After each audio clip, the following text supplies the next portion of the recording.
जय सिया राम जी, जय श्री बालाजी। दोस्तों, मैं हूं एस्ट्रोलॉजर पंडित लक्ष्मी नारायण, आपके अपने यूट्यूब चैनल श्री लक्ष्मी नारायण राशिफल चैनल पर। मित्रों, आज हम जानेंगे मिथुन राशि वालों का सितंबर महीने का मासिक राशिफल। दशम भाव के स्वामी बृहस्पति महाराज पूरे महीने प्रथम भाव में रहेंगे और दशम भाव में पूरे महीने शनि महाराज विराजमान रहेंगे, जो आपसे लगातार मेहनत करवाते रहेंगे। आपको बहुत ज़्यादा मेहनत करनी होगी, जिससे कार्य क्षेत्र में अच्छी सफलता प्राप्ति के योग बनेंगे। महीने की शुरुआत में चतुर्थ भाव में बैठे मंगल की दृष्टि भी दशम भाव और शनि देव पर होने के कारण कार्य क्षेत्र में किसी से कहा सुनी या विवाद की स्थिति भी बन सकती है। इसीलिए आपको थोड़ी सावधानी रखने की आवश्यकता पड़ेगी। यदि आप इन चीज़ों को संभालते हैं तो आपको अच्छा काम करने में सफलता मिलेगी। यदि आप इंजीनियरिंग क्षेत्र से जुड़े हैं तो आपके लिए यह महीना कुछ कर दिखाने का होगा और आपको कामयाबी मिलेगी। 13 तारीख से मंगल महाराज के पंचम भाव में चले जाने से कार्य क्षेत्र में आ रही समस्याओं में कुछ कमी आएगी। नौकरी के क्षेत्र में अच्छी स्थिति बनने के योग बनेंगे। आप अपनी महत्वाकांक्षाओं को पूरा करेंगे। व्यापार में विस्तार भी संभव है। पूरे महीने सप्तम भाव के स्वामी बृहस्पति महाराज प्रथम भाव में बैठकर सप्तम भाव को देखेंगे। शनि महाराज दशम भाव से सप्तम भाव पर दृष्टि डालेंगे और मंगल महाराज महीने की शुरुआत में आपके सप्तम भाव को देखेंगे। ऐसे में एक से अधिक परियोजनाओं में आपको अच्छी सफलता मिल सकती है। दशम भाव में पूरे महीने शनि महाराज विराजमान रहकर द्वादश भाव को तीसरी दृष्टि से देखकर आपके खर्चों में कमी करेंगे। इससे आपको बहुत लाभ मिलेगा। पंचम भाव और द्वादश भाव के स्वामी शुक्र महाराज के दूसरे भाव में महीने की शुरुआत में बैठने से आपके घर में सुख संसाधनों की बढ़ोतरी होगी। आप अपने मन से कोई चीज खरीद के लाएंगे, जिससे घर की खुशहाली बढ़ेगी।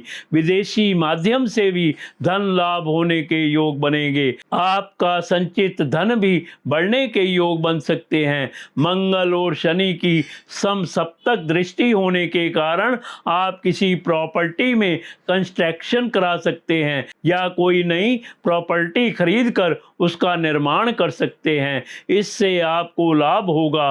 महीने के मध्य में सूर्य और बुध के चतुर्थ भाव में आ जाने से आपकी संपत्ति में बढ़ोतरी हो सकती है।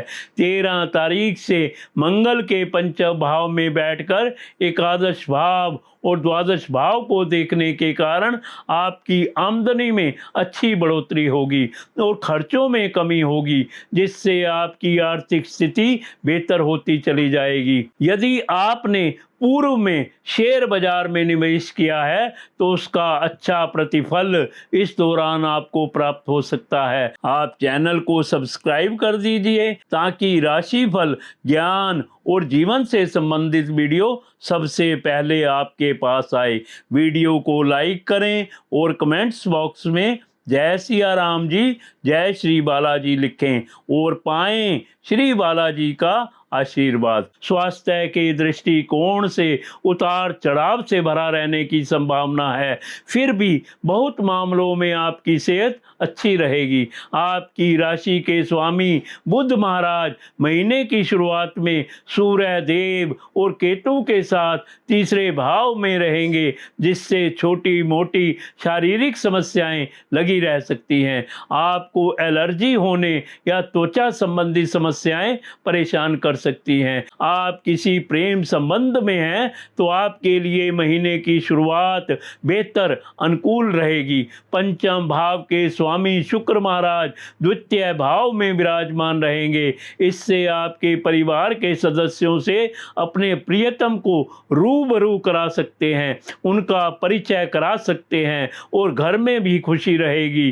बृहस्पति महाराज की दृष्टि भी पंचम और सप्तम भाव पर रहने से आपका प्रेम जीवन प्रभावी रहेगा। आप अपने प्रियतम से विवाह की बात भी आगे बढ़ा सकते हैं, जिससे आपकी शादी होने के योग बन जाएंगे। वैवाहिक जातकों की बात करें तो सप्तम भाव के स्वामी बृहस्पति महाराज पूरे महीने सप्तम भाव पर प्रथम भाव से दृष्टि डालेंगे और अपनी अमृत समान दृष्टि से आपके वैवाहिक संबंधों को संभालेंगे।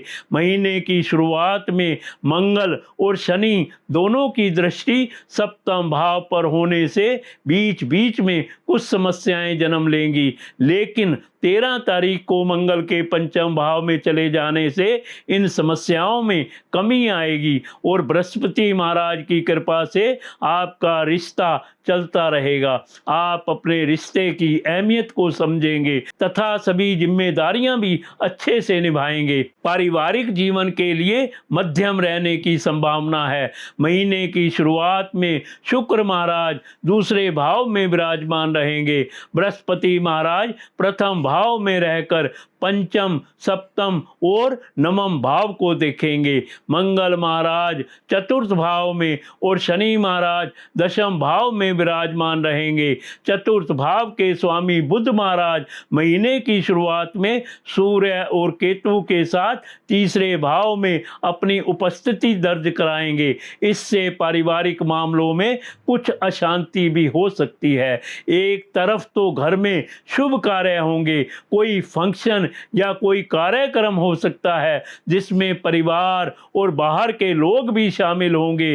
घर में खुशी का माहौल रहेगा और दूसरी तरफ मंगल और शनि के प्रभाव के कारण पारिवारिक सदस्यों के बीच आपसी सामंजस्य की कमी बार बार दिखाई देगी। विरोधाभास होगा।